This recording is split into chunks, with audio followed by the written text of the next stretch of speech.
nikhadi ka loi pa to ina chin ka ke jam hlonin huan chu ko ve ve hlonin a hele ka loi pa chun bai hi chi ong ve ti mo thinglang nga loi pa ho pu yin sport aman nawa lim akila a hi hong ve o tu a chu a hin koi a hin ti pha na chun ken jong ka ben ka loi pan jong bai kol hitin sport aman na lai wa a hele chi hlon hitin eini jong ka jaw hiti chule nunga hoita ta jong thinglang nunga ho ka be hitin health hiti chu health khom na hiti tiam kaloi pan a hin sei pha na chun ke jong ka thanop na lang ta a hi to ken jong hingi bai a hi the dinga a hi le tu in call hitin dong jing na hiti sport hi aman chai tam a hi lo le akipan be maham ti hi dong hiti tiam kaloi pa chun a pe na chun call chu bolin a hi le kaloi pa ho pon jong call chu en pick up men ke nin jong sport aman thu chu ka dong hlonin a hi le aman jong jan he aju ki pan be ba hin tuni le jing chat de ka hin nong nom thlana a hi le nang ni thu a hi e a hin thi pha na chun kaloi pa chu to ke nin jong ka gial hlonin kaloi pau te khusung khachot kha hlon lu to a hi le thinglang lang a hi to kamon nom thlon ji yang ke nin jong hingi kong ki gut hlon ding a hin ni hla le nang ho ina ka gi hlon ding jing ni hla lang le bu ka ki le hlon ding hi tin ke nin jong kaloi pau ho bu chu ko hlon jo pha nin kol chu ka that pa pai hlonin kaloi pan jong ai poi bai tu in ki go hitin lam chau izol hon ding a hi to a hi le ke garden yau ki pui hitin china hiti ti phanin ke jong ka thanop to kaloi pa koma hingi ina na chi su in katin ana ki zo bin katin ka ki sa chai pha le thakhat na chi khom hiti tin in lang chu ka zun chu in kaloi pa zo a ki zo pha na chun garden yau chu a hin ki manin ke ho in langa a hong pe pha na chun ke nin jong garden ya bachun thinglang lang chu ka hin jo hlon ta na hi hiti chun thinglang lang ka chi masat pen hlon a hi to a hi le lampi jong ti banga a phat lo chi chun kino ta a chi ding chu a ha sa le jingin ke nin jong amat na thei chana hlon ding ka ti hlon chi in ko chung chu ko del hlonin ni hla lang pung khat ho bela him kaloi pau te khusung chu ko hlung hlonin a hi le ke nin jong hasung ko hlon chu bahin su na ding ke he hlon lo to filmon ke he lo ji chun ka kom la a ba le ho chu chapang ho chu ko dong hlonin kaloi pa ti in chu ko dong hlonin a hi le aman jong fila a thu chu a hen sei pha nin ke nin jong filenga chun ka ki puisa pa pai hlonin fila chun kaloi pa do ki mo tu pha nun ho pun jong bai nong hlon chu apanga mi helai muna hian chom khat pang hitin I khop pha na le in langa chi hiti tim sport na chun ke ho jong khong zawun a hin la kaloi pa do ke ni chun pam langa avet ti bo chu ke ni tinga kalung lut hlon na le ka thanop na hlon chu a hin ke nin jong nunga ho akiman cha dan le mi pi akiman cha dan chu ko ve hlonin nom chu ko sa le jing hlonin he hidi chun ni hla lang a hi phanin ke ho jong kaloi pa ho pu ti in lang chu ka jon chu un a hi le kaloi pan jong bai ka khosung hi thinglang a hi to ni ding don ding jong ka ki khai tho ji un khosung noi langa bodong hun tui khai to komen ka ki su theng hi ti tin ke hon jong bel khat chi chu ka ki manun khosung noi langa bodong na lang chu ka jon chu taw bin hi hidi chun bodong ka phaw ba hin kaloi pa to ke hon jong bodong chu ka be un hi le nunga mi pa be pe na ki silowa tui bela tui na thala chu ko mo phanon ke hon jong chom khat chu ka nga un ka ke dai tu la un chom khat chu ba hin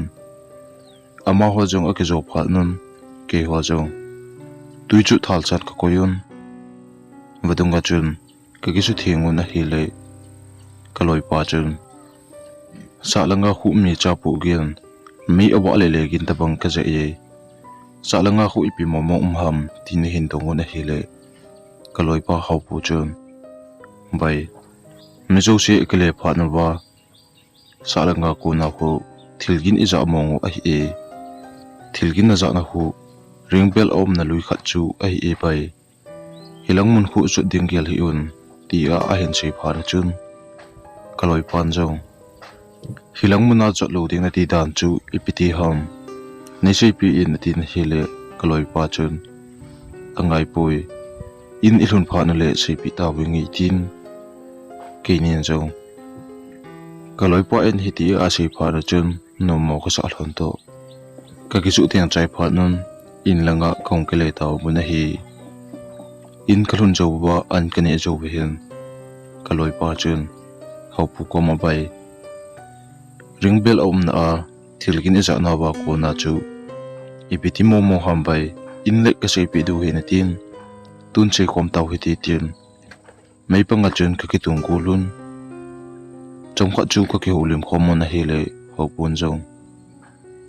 hi chelai mun na chun bai ma changa tui ka ni na mun khat chu a hi e tu a wa dong chung khu tui be pha le ringbel na a khu tui ka ki thal thu chi uba tui khu ka ni thu chi o hin hiti a ke hon jong phalin ni khu achal banga tui ka thal ji na mun khun ni khat hi nupi chat mo thim khat hin naw jun da ba hi lo le naw sen von ho sop dinga achina a hin amuna koima om lo to aman jong mon chu o hin so men tui athal na hin wang se num ta achun a tui khai chu atha hla samji in a tui khai chu khai do man lovin a tui khai chun ringbel a chun akai lu pa pa yin ama jong ringbel a thu wal ji chun ringbel chunga kunin pot do thelo ba chun a peng hin a hi le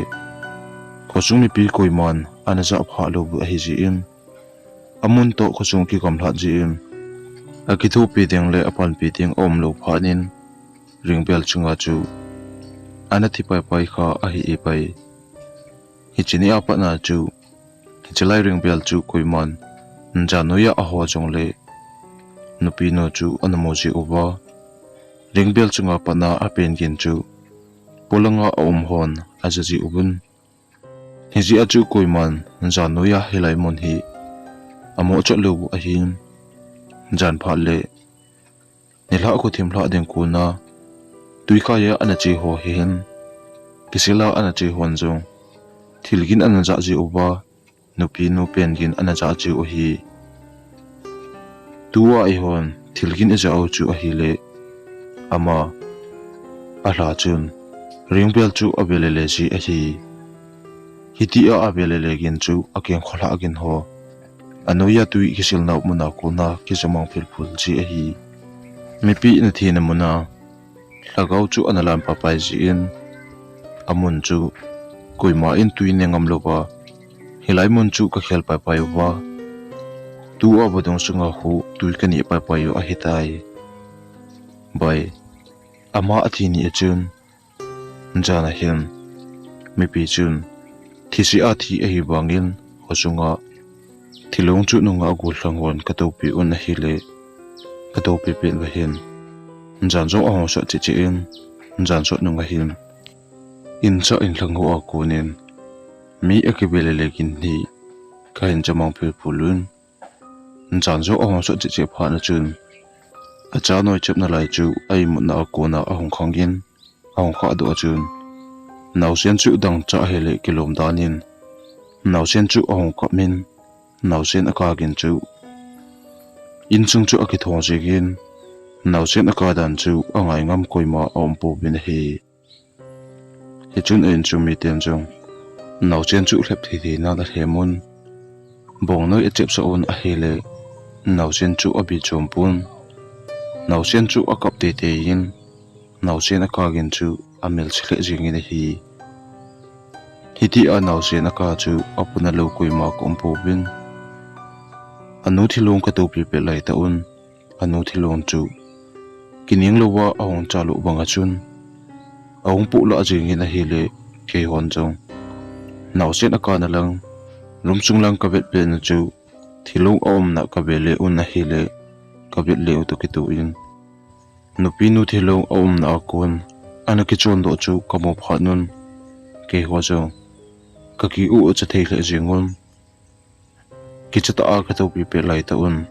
in noya pa na hian nupi nu akagin tabang he khayan chamang phil phulun ke hon jong nupi nu akagin chu khanga yun a hele nupi nu chun aka pumpum ma naw sen adil i mut gut banga ahlim kin chu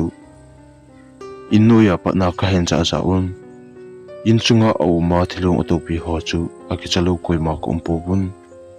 ahin la thilong atopi la a upa a handom ho chun kichahi un nupi nu hin acha angai wala chule noi chep jong hailai lo hi ji a acha hi ala a ahong bel hin ima boi punti chongkhat tu pi phopon hi ti a hin ti pha na chun ke hon jong chongkhat chu ka to pi un chongkhat ju ba hin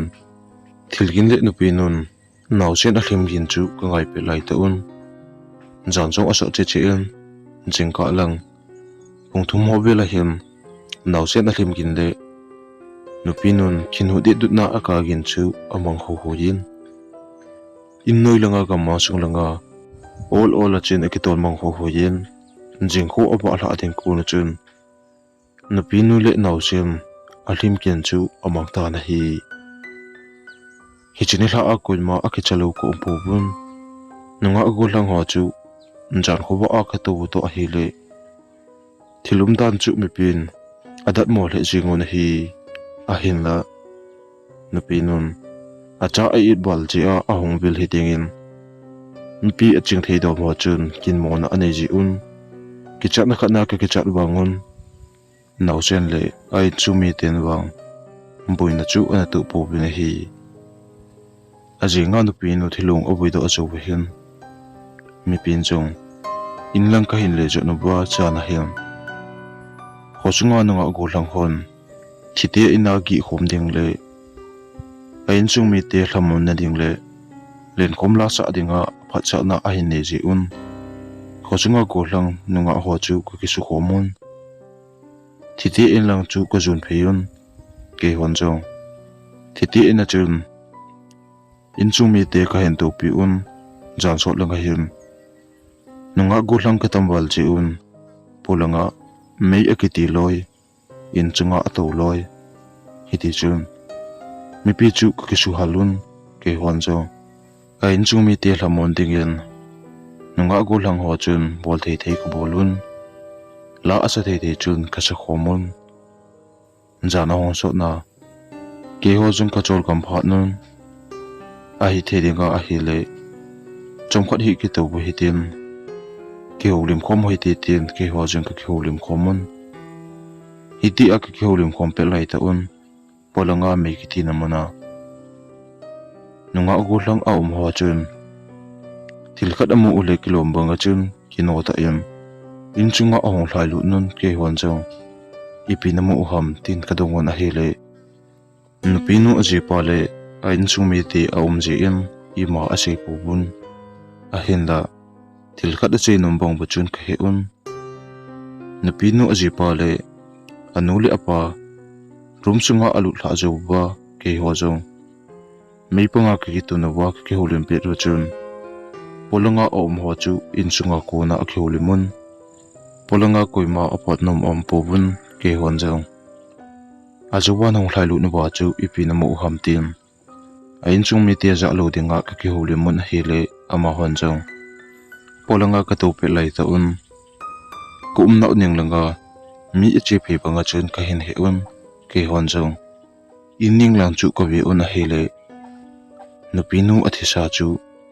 inning lai ta adina ke ho om na lang a hin ve chu ata asa adang de du in amit lai bom om pun chule ata asa pum pi a adang de du chu komu pha nun ke ho jong ka cha na to in chunga hi khong thloi lu pa pa yu a hi e ti pha nun nunga gulang awm sun sun chu ka kibe tu agi chalu koi ma ko umpo bin hi ti chun phatum khat jo hin in chunga agi jam loi abang mei oi loi ko umpe lai ta in ninga ko na chun nupi nun naw chen a thlema kinu de du a ka gin chu pulanga ko na khain cha pha nun in chunga awm ho jong ka bonu wa ka ki cha na to a hi le ka to naw mun le ka ki jam naw munin a chalu ngam chu koima ko umpo ve ke ho jong hi ti a kil cha ta a kompe lai ta nupi nun naw chen a thlim gin le a ka gin chu hong kho si che pha nin in chunga naw chen chu a hong kap hlan naw chen a ka hla pha na chun nupi nu a je pa jong rum chunga ko na a hong ba do ke ho ka ki cha nu amo pha nin upu phan jong ki cha hi be nang ho in chunga a hong pon do he na tin polanga chun a po nin polang a pha pha na chun upu pa chun aji nu chu sap do thun awasu chu ko thale kilom bangin aji nu ko ma hungkile datan I chahi ke hon hensin sa ang katin nungmongin cholutan tun na chahi ngai le in lang hongbil chi jong la chun na hlanu ma ki cholu thelo ding a hin hi jong le hilai mun apa nin kile jing tan hilai mun hi dal hatan ke hon jong kain ngai lo na hi pui nang athisa na hi tai na chahi iti hongbil jong la chun nangin na chahi imalo thi punatin ke ho dinga lung nok na le ki cholu na omlo dinga hi heji chun na chala lung si na hele kinung le tan nomin cholu tan waila na anei zo hin in chunga ahong le lu ni na hele polanga no plino akagin le nausen ahlim gin ho chu athip che ta na hi idi chun jan ko wa hela ka to bun a hen la nupino akagin le nausen ahlim gin chu avela kanong za ta po bun hi chini apa na chun ringbel na thilgin min ana jaji a hen la anong zui a hidem a hilo le nupino hla chu a hidem ti hi koiman he chin na le phot chin na anei po bun hi tia kaloi pa ho pu in a hin sei pa na chun kaloi pa do ke nin zo nupinu ana thi dan chu ka ge hlonin a hele nomo ka sa le hlonin ke nin zo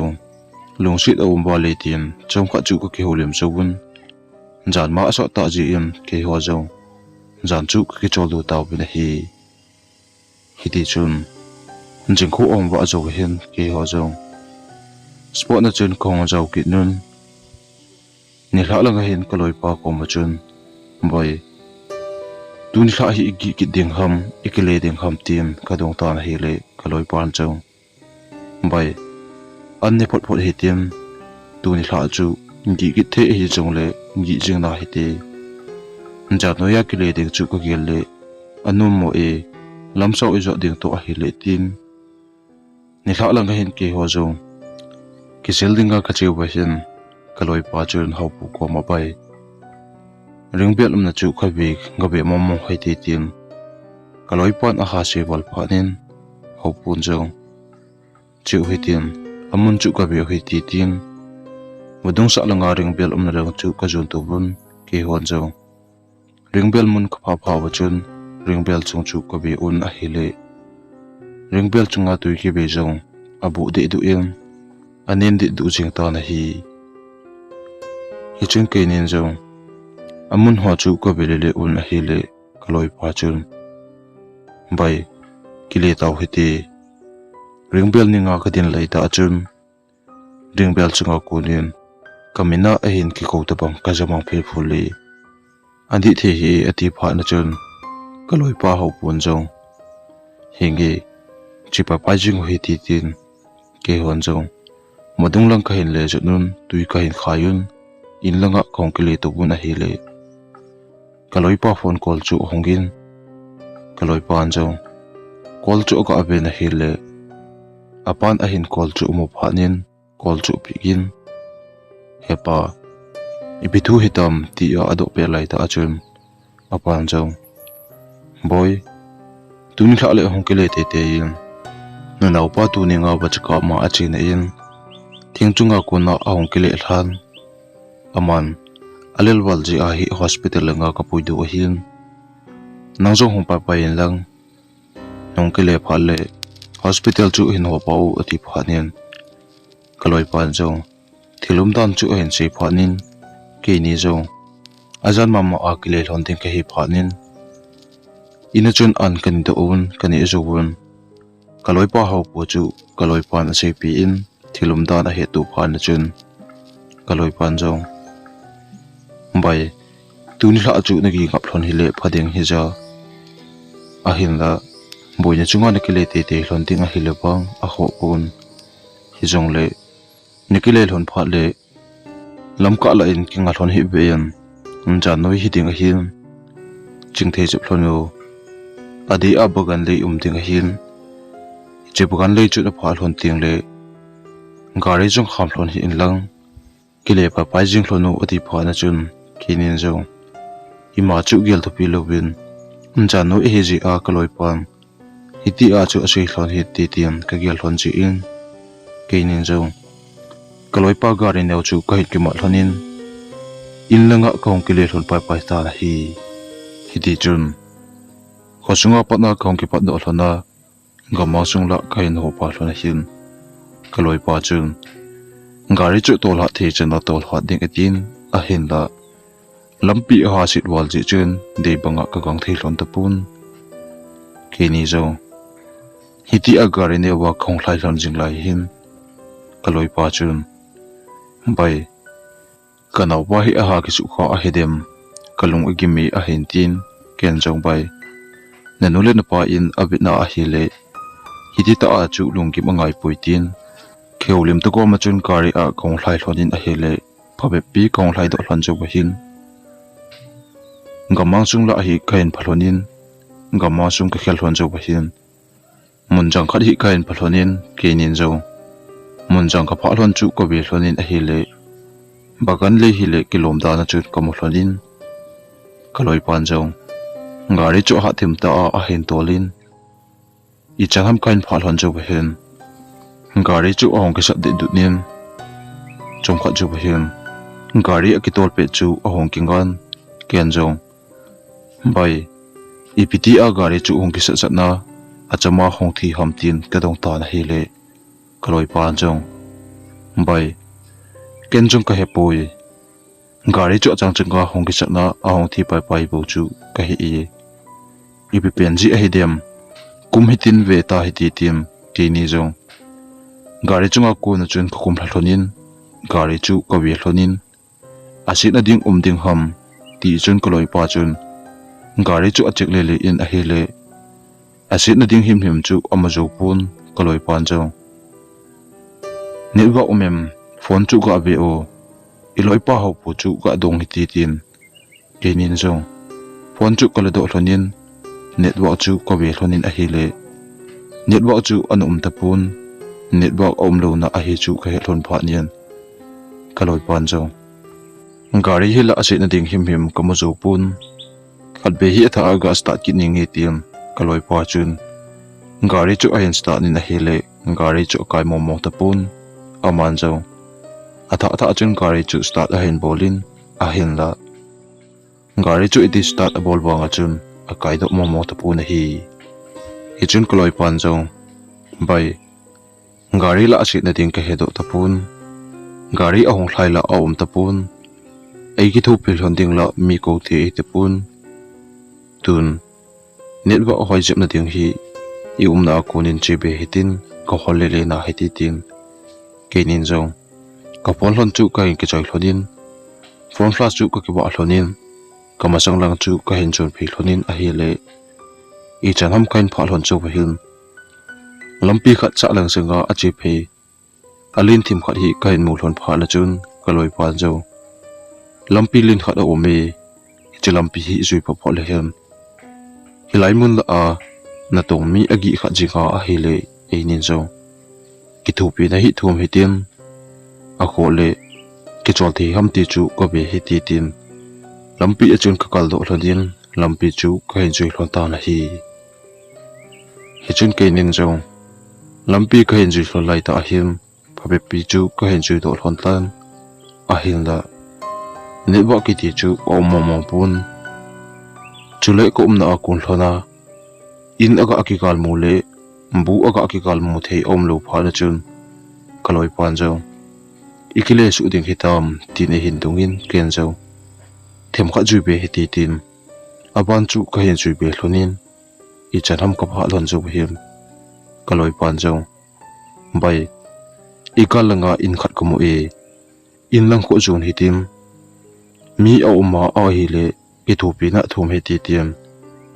ke nin jo in lang chu khai nei hlonin ka ga lang chu ko be hlonin in chu ko be in a hi le in chu lui thim a hi ta ji im mi ringa a khul bal phanin bai koi ma hi punte kile su jing ta heti ka tin hi le kaloi pa chun in hu hoi te in ve o in chunga hu tha mei ba ham awa khat kamu e mi hi te te ding hi tin ken jong ka gal langa in chu hoi ta in ka ben hi le in chunga ko na tha mei a hi lo le mei ba ta bang awa chu kha hin mo phanin mi dinga ka gin mo hlan phanin in lang chu ka nai tu hlon ta na hi ti chun kaloi pa to ke nin jo in ka pha hlon chun in chunga kun mei bo a dinga ka gin mo hlon chu tha mei bo a hi phanin kaloi pan jo in hi be te mo mi ne dinga jong kin mo na ta pun a hen la in chunga tha mei wa the hi khat pem pen dinga ka gin mo e ipi hi le in ko hi chum pho di tin ki thu pi na athum hi ti tian in ko chu ko loi pan achup to thun in chunga koi nu mobem tin dong ta hi le chum ko chu hin in ko chu ola a hong ki hongin in ko a hong ki han jo chun ti si khat hin tha mi a hin ki de na in ko a hin hon chu ko mo hlan pha nen ke nin jo happy lamka abuina ka thu hlonin ka gari hlon akai hlon lo pha na network ka be hlon le network la om pun hilang muna hi ki thu pi na theiding ka hin hol hlon le halai in mon hi ka in mu hlona ka in chalu hlon a hi e happy in dak om lo hitam tin ka dong hlonin a hi le te se pi chun chom kha chu ei be den hlonin chom kha chu wa hin te se pi no chun awo ki thing pum le awo chu meyam osu to ja chum banga chun ke ni chu e no pi hlonin hilai muna indang om ta poi in chunga hong lu hlonin atin ke ni zong in chunga chun kalu hlonin kalu thla hlon jo chun te se pi no chun hoilai jun hlon ding hi ham tini dong hlonin ke ni zong ka china hlon le kong ki le hlona in lang ka jo gu hlon dang chu ka sei pi hlonin chom kho chu ba hian in dang la om pon network la hilai mon hi phabe pi na zo do hlon chu le bo network ding a hiam heji chun hilai mon hin ki chol hlon jingin a hin la ki chol na ding him pun jo om pun hilai mon na hi na tu khu ba hlon nom le nang ni thu a hitai a hin ti pha na chun koloi pan jo bai hilai muna ke chol jing hi tim jing khu ong wa phal le gari a thlai le a oma hi le e nin jong gari chu kham thlon hi tin gari chu e ki thu pi thi hlona e sim phat pi thi le e nin jong jing khu wa phal le ai the nan bol ta hi ti tin in chunga chun te se pinun mi ki ti hlon lang mei panga chun to hlon in tin ke ni jong ka imu chu hlon to kadap sa hlon ji in mi chu ka ki ti hlonin mei panga khom ho chun ka ki ngai hlonin te se pinun jong in chung langa room deu khat na lang chu azun lu nim tha mei chu ka ki de lu nim ama apo do zo chun kaloi pa jong mei panga akituna akingai hla na chun amit na sing hlan aki chol dun a hele kaloi pa chu ai mul pa pa in ana ham ahong ki tol phana chun keijong ka imu chu to kaloi pa chu kabel ama banga imu di a e ktin chomkha chu thingchunga ka kingai hla in kamit chu ka singhlan ka gihlimin a hele ka imu na chu walji in ka kingai na achun ka imu hlapa pai ta na hi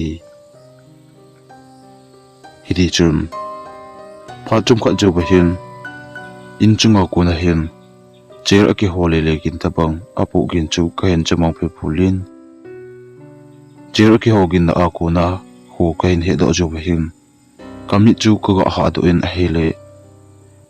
ka koma ka loi pa thingchunga ki ngai hla na ako na chun an im hlan lain mei chu ka ben hele mei chu na thitap tan chipeta achun te sepinu rum deu chunga alu na akun cherkeng akita pu gin chu khain cha phanel thilum dan chu di the ka sa phun in sung chu thilkim anam sil lunin kenzong anam chu anam sit wal ji in kamu chu ka kisip min kaloi pa ka koma imu chu all achun ka khut na ka tham to ka thun bai thobo ti a ka sei to ka thup ma chun kaloi pa ka hobin a hili kaloi pan zo ai mut na akol chun amit a hin ha do em ipiti ham bai a hin ti chun in chunga thilgin za lo ham tin ka dong ta na hele kaloi pan zo thilgim nam sel lur ka za chu a hin jam a za pha na chun anam se wali a hin tin hele chipeta achun room neu chu chunga te sepi ilu na akon chun cherkeng akita pu gin chu khain jal honin kaloi pan zo bai ka gil gila a hele thilum dan hi ti ka sa poi te sepi hi mem ta heading in kata san poi bai room chung ku ola zo lu thitin te sepi no hi mem ta lo ham we chen mo he ti tin ke nin zo ka phone flash chan chu ka ke wa hlonin ki chata a chun ola kanai lu hlonin room lang chu ka zo lu hlonin room khot ka pha hlon chun room sung chu ka be hlonin a hele room sunga te sapinun thame ke det chu awa tapun phone flash achun room sung chu ko khol hlonin a hele room sunga chair ka na te sapinu asam kai hadi duwa chair ki hot puma ana to chu ko mo hlot phanin ke ni zo lungdong ta le ki chata achun ola kanai lu hlonin te sapinu umna kom ko pha hlon achun akom la chu ko khole le hlonin a hile room chunga khum khat chunga te sapinun thame na ki khai chu luide duwa na ki khaya mai mam kwan ana ba de du chu ko mo hlon phanin kaloi pan zo te sapinu chu be pa mo hite tim ola kanai lu hlonin chera akitun na chu ko be hlonin a hile ka be hlon pe lai ta achun te sapinu chu ata sa chu ta sa pe potapun agule changle abun ho zo lungin ani a angule chang kisung de du chu ko hen mu hlon phanin ke ni zo ka ki cha hlon to ka kinung to hlonin a hile ka kinung to hlon alanga thingkhat hi ka ki chot pu hlonin room chunga thingkai ki chot pu hlona hin ka masang hlona to te sapinu chair chunga akitun na akonin ke ni langa ahong ke le hein phone plus a ka hol hol chun te sapinu ata asa le abon ha chu alui de du in ata sa chu lungin ani a amai zo agu do de du le amit chang zo umro chu komol hot phanin kaloi pa to hapen chun ka peng hlonin room sunga ko na khong thlai do hlonin ko lang chu kain ki del te hlonin a hele kot ka pha hlona hin room sunga ko na mi chalo gen chu khain jamang pe hlonin te sapinu a hi teng chu khe hlon phanin ke ni jong ka ki chal hon to ko chu hon din ka ti hlonin a hele ko chu ke mama tapun ko ke holo phanin ka jit ko be hlon chu ko be le hlonin a hele in alui bal ta ji a me akiti na koma bang a hom kha chu khain mu hlon phanin ke nin jong bang u hom na lang chu ka dal pe hlonin bang hom chu ko phu hlonin a hele bang chu chipe a kisi ma hi ji im bang chu ka khlo hong pa pa thlonin ke ni zo in chunga ko na ka jam do hlon chu hin lampi langa chun khong lai hlon pa pa in gala ko chun in lang chu ko be hlonin a hi le te chu pinu in ko ma adina thami ikidet pa ma ke ni umnalang a hin be chu ko mo hlonin kaloi pa to ke ni zo te chu pi chu be so lovin ka ki le hi hlonin gari umnalanga chun thi jama khong jam hon ta na hi hidi chun rut ka pha pha hlona chun ke nin zo lampi lang chu ko be hlon a hi le te chu pi no chu in lampi a ko na thamei a hin ki de na all ola ahong chu ko mo hlon pha nin kaloi pan zo jam ta hi te chu pi no hun inong nong a hen chu hi le kilometer ti pha nin ke ni zo kong hlona lampi langa chun thi jama ka jam hlonin phabe pi khlai do hlon zo hen lampi anui la a belesung la achun kaloi pa hlai lu pa pain ke zo kaloi pa hlai lu na achun khlai lu nin a hele belesung a khlai lu zo hlona hin kaloi pa zo aban chambe ta ta ti hilai mana kisel ta hai ti tin belechun ke ni zong ka kisel hlonin a hele chongkha zo hin gari umna laga ko na thami ke ba chu kala panin khain mong phe phul hlonin a hele kaloi pa zo te sepinun inong nong a hen zui a hin ti pha na chun kanjung ka galang chu ko be na hele thami ba khain mu pha na chun ka kisel hlon a ko nen ki chata in thami umna lang chu ko be hlonin a hele te sepinun thami ki det puma ke ni ka jam hlona lang all ola a hen che phe chu ko mo hlon pha nin hai pu lo ba chun thip chena ka be hlonin ke nen zo hiti a ka be pe hlon lai ta a hin ko na ban che ma lampi chu a hin pha pha hin te chupi no chu thame ki ba puma amai zo ata sa agule chang do de du a lamle na adin chu ko mo hlon pha nin ke nin zo ka kisel hlon na aku na thip chena ka be hlonin hichite sapi nun zo lamle na adin na aku na chun keini ka kisel na mon lang chu chomkhat a hin ve denin chomkhat zo hin adin na aku na all ola ki phat do in gari umna langa lampi umna lang chu all ola ale zon ta na hi iti chun kaloi pan zo bai aban hi ba da hitin hilai muna jingko aba hla dinga ta hiti tin kenin zo ka kisel hlon na muna ko na chun jingko aba hla den chu kain nga hlonin alang khana jingko jong awam ba hla chip chip tan jingko aba hla zo hin kamit hlon ma pel phulin gari umna leng chu kicha sa san all ola khain chon phe hlonin gari umna ka pha hlona chun kaloi pan zo gari chu chabi a hin chu in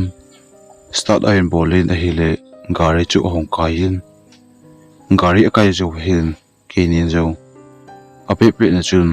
indang chu thi dela khain del thol tan hi bazar kain pha hlon hin kaloi pa to kenin zo inlang zon pai pai lobin hospital lang chu ko zon pai pai hlonin a hile hospital kalhon chu hlona hin kaloi pa anu le pan zo keni imomo hlona chun jane la ai pidinga kolu thira num hlon lo hamtin kaloi pa apa chun e dong hlonin kenin zo kathil tu hlon chu ka sei pi hlonin a hile aman zo kidang a cha le jigin dama nong hlon hlon le apha he tuni le na naw pa zo yinlanga puido pa pai ding a hita iti to kitu achun kaloi pa phone chu hongigin phone chu obela hele thinglang langa kaloi pau hopu ina hen kol chu kumolon phanian kaloi pan jong kol chu pikin hopun jong jarala ani kile lang hlona chu na phal phal hlon hinam tin e dong hlonin a hele kenin jong lam ka a ka thil tu hlon le in khana te sapi nu kumu hlon dan chu ka sei pi hlonin hopun jong kichathim ta achun hizi achu lampi a kinga hlon hi bein ti a ka se helowam ipidinga na kinga te te hlon ham a hin tin kinin zong keni thuwa ka kinga hlon helowa ngari si ji a ka kinga hlon dan le su na ding ke hlon lowa lampi ka jui thlo hlona in kamu hlon dan chu kaloi pau ka sei pi hlon phanin aman zong heji achu jan la ana ki le hlon ding chu ka pha cha lo a hi janoya koi ma ki le ji lo a hi tai hilai mana chu machanga te se pinun bagal le ya chu bukan ho be tup dinga ina chu na ki ji a hin ama hi jana I mur ka akoma tha mei tun chu ki le hla a pun chu ka pun a ha ka phana a hin he do le acha kan thelo ji a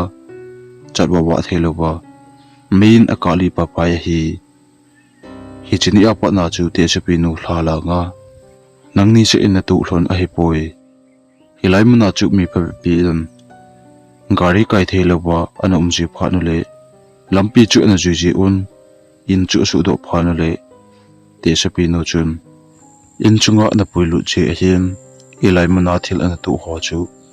jan khu ba helin ki le thelo ba hilai mana chun jing khu oba phal le anam do ji un hilai mana thil an tu ho chu a hele nangni banga ahong khalo hilang sanga akile le khalo hon